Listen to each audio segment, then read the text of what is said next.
I was sitting in my husband's old recliner, the one that still smelled like his aftershave after 14 months, when my phone buzzed with a text from an unknown number.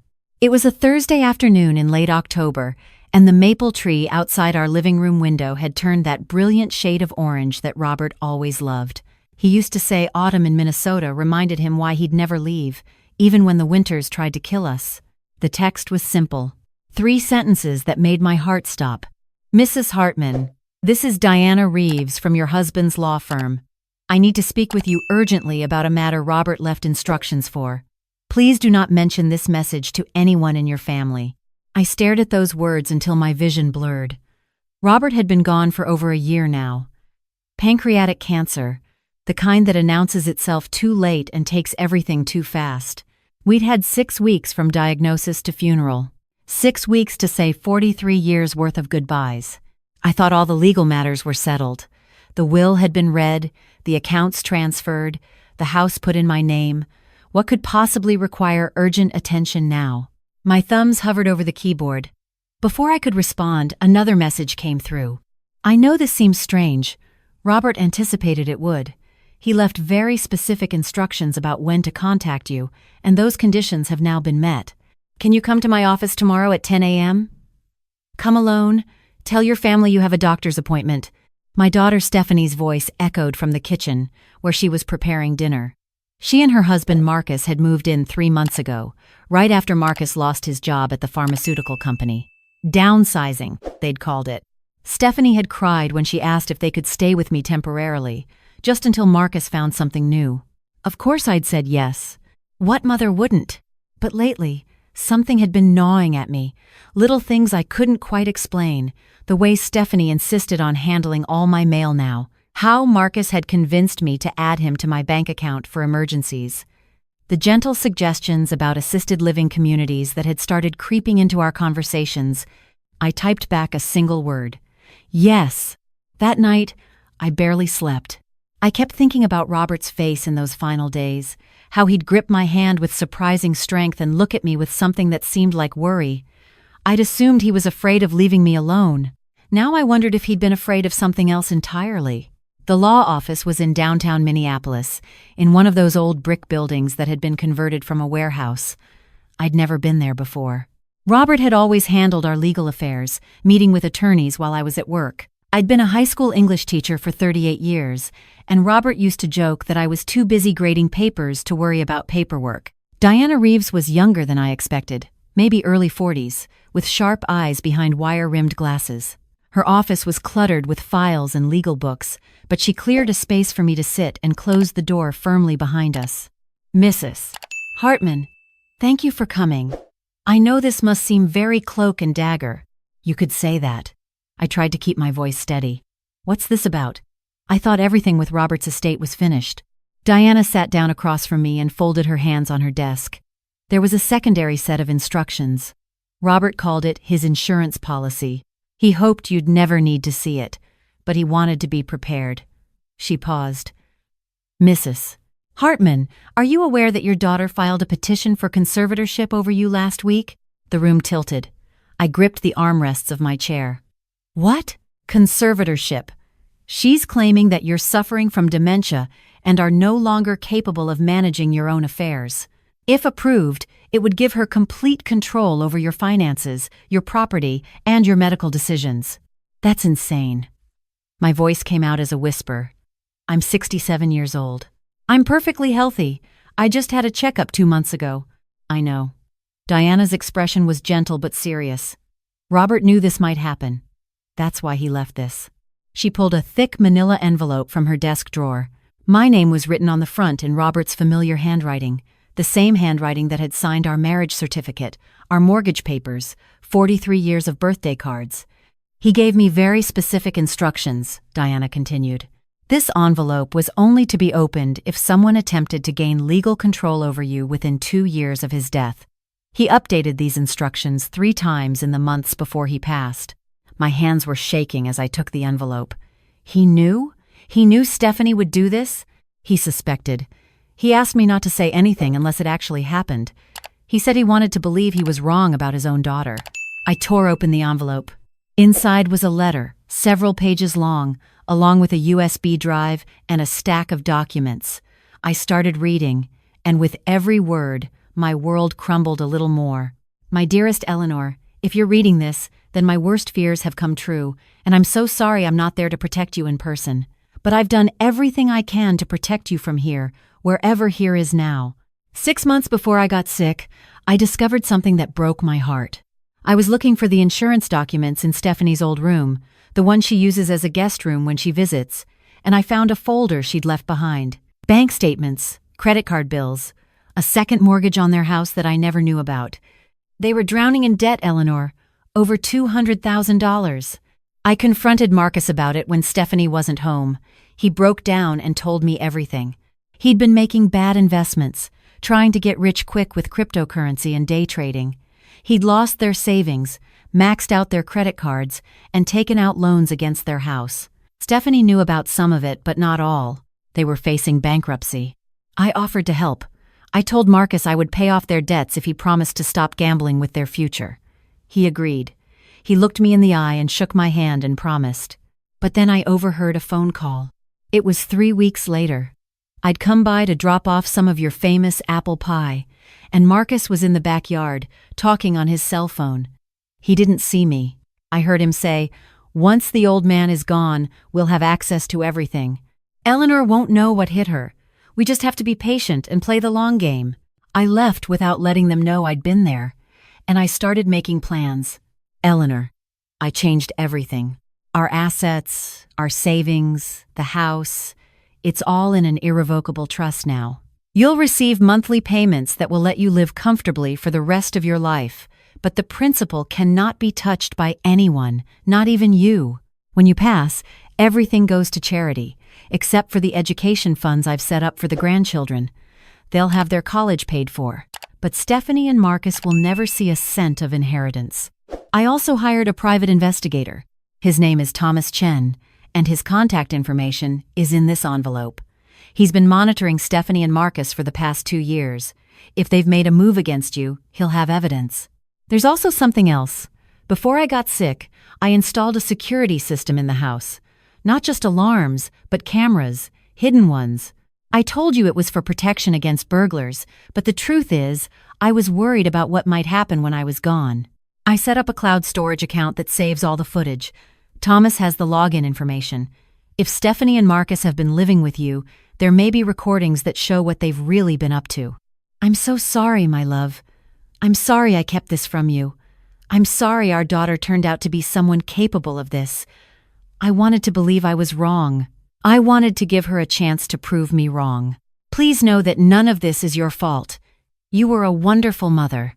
You gave Stephanie every advantage, every opportunity, all your love. Sometimes people make terrible choices despite having the best parents in the world. That's on them, not on you. Protect yourself, Eleanor. That's all I want. Whatever you have to do, whoever you have to cut out of your life, protect yourself. I love you forever. Robert. P.S. There's a second letter. Diana will give it to you when this is all over, whatever over looks like. It's the happier letter, the one I hope you'll need by then. I don't know how long I sat there crying. Diana handed me tissues and waited, patient and quiet. When I finally looked up, my face was swollen and my chest ached like someone had reached inside and squeezed my heart. "The investigator?" I managed. "Thomas Chen. Have you contacted him?" Diana nodded. "He's already pulled the footage from your home security system. Mrs. Hartman, I have to warn you. What he found is disturbing." She turned her laptop toward me. "Are you ready?" I wasn't. I would never be ready. But I nodded anyway. The first video was dated 3 weeks ago. I watched myself leave the kitchen to answer the doorbell. As soon as I was out of frame, Marcus walked in. He opened the cabinet where I kept my medications and switched 2 bottles, putting my blood pressure pills in my vitamin container and vice versa. Then he left. Later that day, the video showed me searching frantically for my blood pressure medication while Stephanie watched from the doorway. "Mom, they're right there, in the vitamin bottle. Did you mix them up again?" "I didn't. I'm sure I didn't.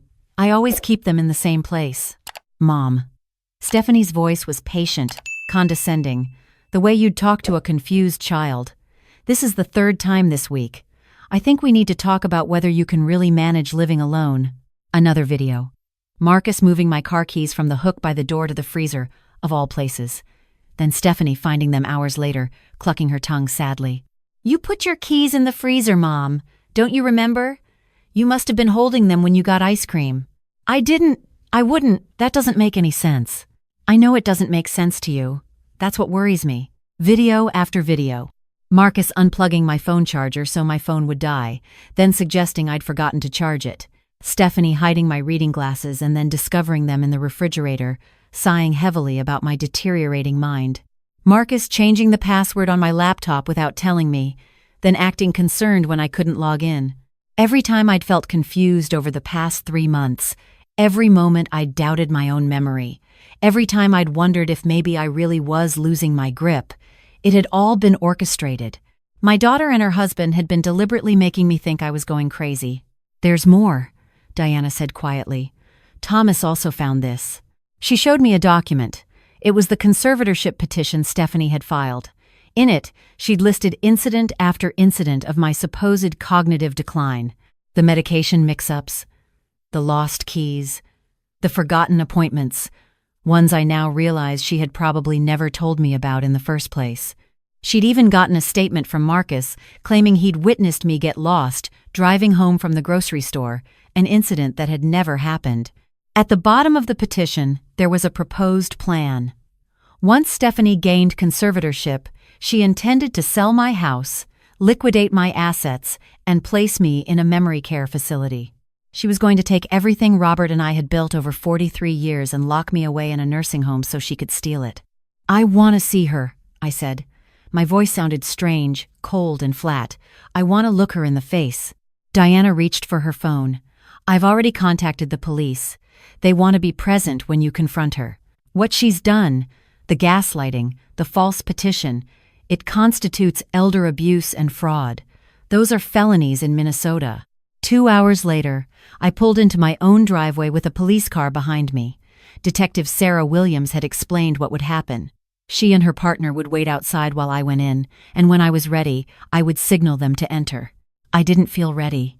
I didn't think I would ever feel ready to do what I was about to do. The front door opened before I reached it. Stephanie stood there, smiling, looking so much like she had as a little girl that my heart cracked right down the middle. Mom, you're back early. How was the doctor? The doctor was fine. I walked past her into the house. Where's Marcus? In the study, looking at some job listings. She followed me, still chattering. I made soup for dinner. That tomato basil you like. I thought it would be good for the cooler weather. I stopped in the middle of the living room.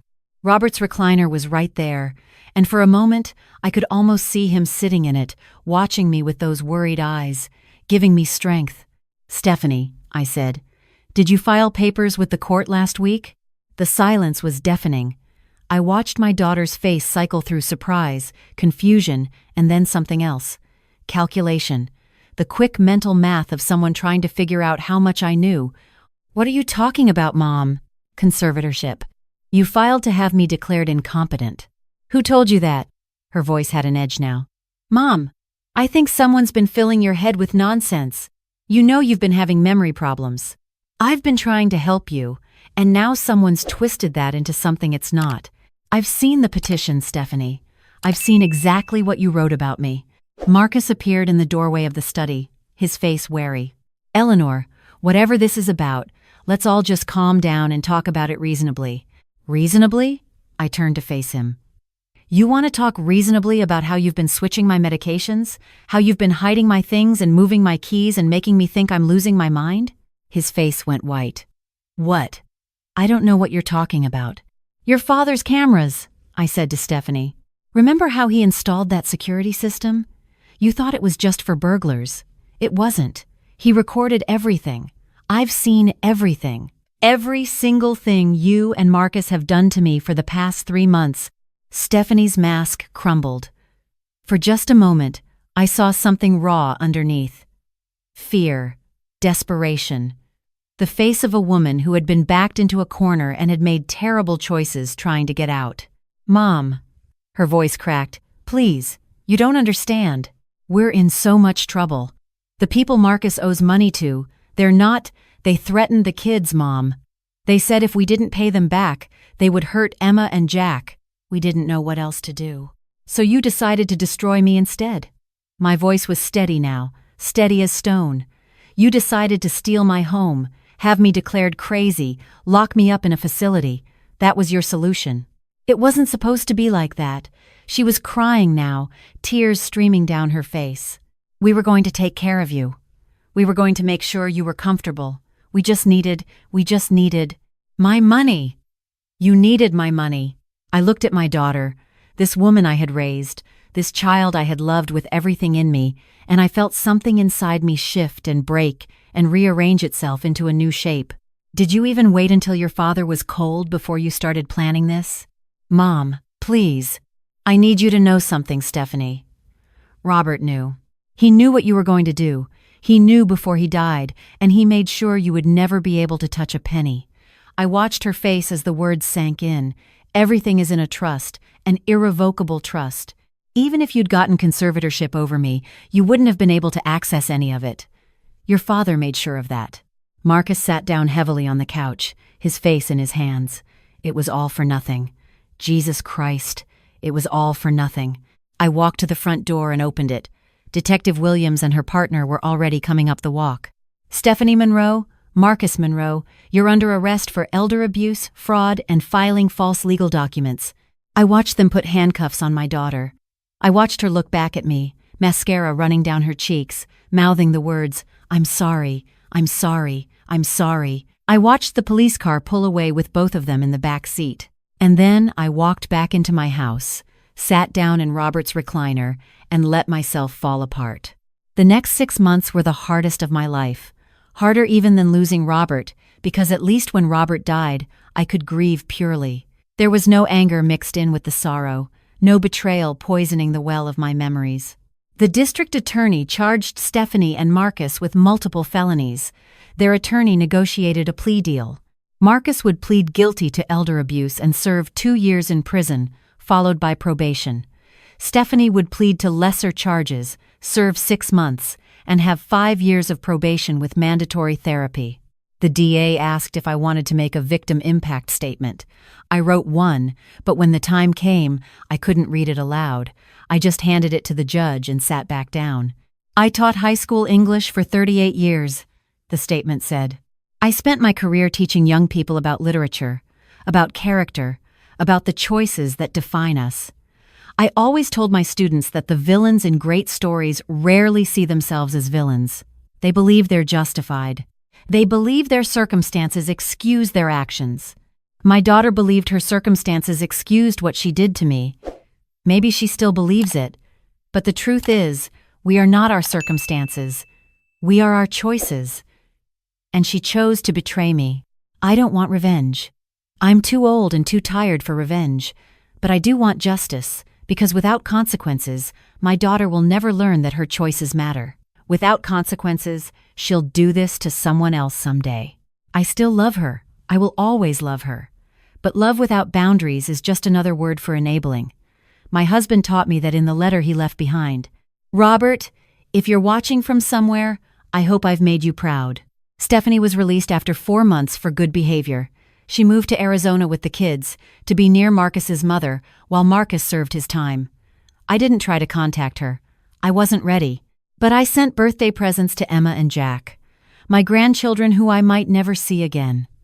I set up the college funds Robert had established, making sure the money was there waiting for them when they needed it. Whatever their parents had done, those children were innocent. They deserved a chance.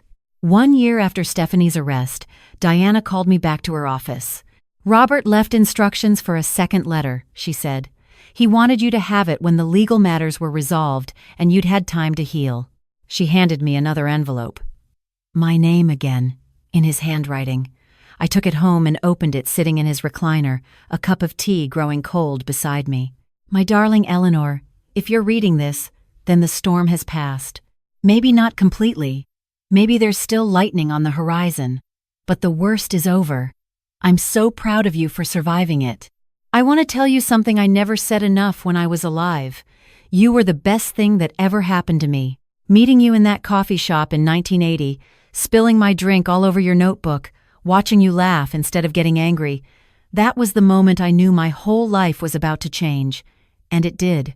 It changed in ways I never could have imagined. I'm sorry about Stephanie. I've spent a lot of time wondering where we went wrong, what we could have done differently. But the truth is, I don't think we went wrong anywhere. I think sometimes people make bad choices no matter how much love you give them. It's not our fault. It's not your fault. I hope you'll find a way to forgive her someday.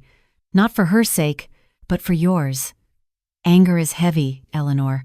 I don't want you carrying it around for the rest of your life. You've carried enough. But I also hope you'll remember that forgiveness doesn't mean reconciliation. You can forgive someone and still choose to keep them at a distance. You can love someone and still protect yourself from them. Those things aren't contradictions. They're wisdom. I set aside some money in the trust for something special. Diana knows about it. I want you to go to Ireland. Remember how we always talked about tracing your family roots, finding that little village where your grandmother was born? We kept putting it off, always saying, next year, next year, next year. Well, there's no more next years for me. But there are plenty for you. Go to Ireland, Eleanor. Stand on those cliffs overlooking the Atlantic. Find that little village. Drink a pint of Guinness for me. And know that wherever I am, I'm watching over you. I'm so proud of the woman you are. I'm so grateful for the life we had. Forever yours. Robert. P.S. Check the closet in my study, behind the box of old tax returns. There's a present I never got to give you. I went to the closet immediately. Behind the dusty box of tax returns from the 1990s, I found a small velvet box.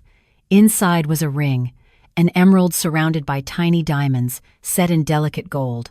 There was a note tucked underneath it. For our 44th anniversary.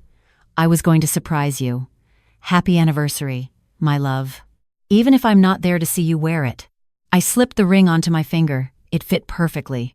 3 months later, I stood on the cliffs of Moher in Ireland, the wind whipping my hair, the Atlantic stretching out endless and gray below me. I thought about Robert. I thought about Stephanie. I thought about all the years behind me, and however many years I had left. I'd started speaking at senior centers about elder abuse. Turned out my story, as painful as it was, could help people recognize the warning signs, the gaslighting, the isolation, the sudden concern about competency. I'd already helped 3 families catch what was happening before it went too far. I'd also started writing stories, mostly, about families and betrayal and forgiveness and the complicated mess of loving people who hurt you. My former colleagues at the high school said I should try to publish them. Maybe I would. I hadn't spoken to Stephanie yet, but last month I'd gotten a letter from her. A real letter, handwritten, 15 pages long. She didn't make excuses. She didn't ask for money or help. She just wrote about her therapy, about what she'd learned, about the ways she was trying to become a different person. I wasn't ready to respond, but I kept the letter. I read it 3 times. Maybe someday, I would write back. Maybe someday, we would find our way back to each other. Or maybe we wouldn't. Maybe some damage is too deep to repair. I didn't know yet, and I'd made peace with not knowing. What I did know was this. I was Eleanor Hartman, 68 years old, retired teacher, widow, survivor. I had a ring on my finger from a man who had loved me enough to protect me even after death. I had a story that might help other people someday. I had more life left to live than I'd realized. I took out my phone and snapped a photo of the cliffs, the gray sky, the wild ocean below. I looked at it for a long moment, remembering a conversation Robert and I had once had about how the Irish believed certain places were thin spots, places where the boundary between this world and the next was especially permeable. If that was true, this seemed like a thin place. I could almost feel him here beside me. I sent the photo to Diana with a message. Please forward this to Stephanie. No note, just the picture. A small gesture, a crack in the door, not forgiveness, not yet. But maybe the beginning of the beginning. The wind off the Atlantic was cold, but I didn't mind. I stood there for a long time, watching the waves crash against the rocks below, thinking about endings and beginnings and all the complicated space in between. Then I turned around and walked back to the village, ready for whatever came next.